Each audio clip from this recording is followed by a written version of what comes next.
ఇప్పుడు మనం 2025వ సంవత్సరం మే నెల 1వ తేదీ నుంచి 31వ తేదీ వరకు ద్వాదశ రాశుల్లో 7వ రాశి తులారాశి వారి జాతకం ప్రశ్న యోగం బలం చదువు విద్య ఉద్యోగం ఎలా ఉందో మన జానకిరామ్ని అడగదు చూద్దామండి. ప్రశ్న శాస్త్రంలా చూడు జానకిరామ్, తులారాశి వారి జాతకం ప్రశ్న యోగం తరించిన కార్యం అనుకున్న కోరిక చేసే పనిది నమ్మిన పనిది చదువు విద్య ఉద్యోగంది ఆరోగ్య బలంది తలించిన కార్యంది యోగ బలంది సంతాన బలంది సంసార బలంది పర్సనల్ లైఫ్ది కెరీర్ విషయంది విద్య విషయంది అలాగే విదేశాన యోగ బలంది కళారంగంది విద్యారంగంది క్రీడారంగంది జ్ఞానరంగంది పుదిరంగంది చూడు. ముఖ్యంగా వారి జాతకంలో చెప్పాలంటే మాత్రం సంతోషి మాత వచ్చిందండి వారి పేరు మీద. తులారాశి వారి జాతకంలో సంతోషి మాత వచ్చింది. అలాగే మాత్రం అమ్మవార్లు త్రిమాతలు పార్వతీదేవత లక్ష్మీదేవత సరస్వతి దేవత అలాగే విష్ణు ఈశ్వర్ బ్రహ్మ బాలల రూపంలో ఈ సంతోషి మాతని పూజ చేసిన అనేది ఒకటి కథ ఉందండి. కథ కాదు, అది నిజమే. ఆ సంతోషి మాత బాలల రూపంలో ఆ సంతోషి మాతని పూజ చేసినండి వీరు. విష్ణు ఈశ్వర్ బ్రహ్మ పార్వతి లక్ష్మి సరస్వతి దేవత.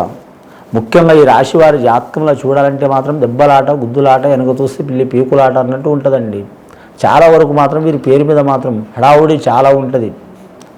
కానీ మాత్రం వీరు జ్యోతిష్యంలో చూడాలంటే కొన్ని పనులు ఆరంభ సూర్యత్వం లెక్క ఉంటుంది, కొన్ని పనులు నిదానం చేసినట్టే ఉంటుంది కానీ నిదానంగా చేసినట్టే ఉంటాయి కానీ మాత్రం ఫాస్ట్గా అవుతుంది. కొన్ని పనులు ఫాస్ట్గా చేసినట్టే ఉంటుంది కానీ మాత్రం ఆ పనులు చాలా వరకు వెనకబడే అవకాశం ఉన్నది. ముఖ్యంగా వీరి జాతకంలో చూడాలంటే మాత్రం నమ్మక ద్రోహం ఎక్కువ అయ్యే అవకాశం ఉందండి. ఎవరు నమ్మాలో ఎవరు నమ్మొద్దో అర్థం కాదు వీరి జాతక బలానికి. ముఖ్యంగా రక్త సంబంధికుల్లో ఇబ్బంది వచ్చే అవకాశం ఉంది వీరి జాతక బలానికి. నమ్మితే ఒక గోల, నమ్మకపోతే ఒక గోల. ముఖ్యంగా వీరి కపటం మాత్రం ఉండదు. రాయి పగలొట్టినట్టు కట్టె విరగొట్టినట్టు మాట్లాడతారు, ఉండదు చెప్తారు, లేని గొడవలు వస్తాయి.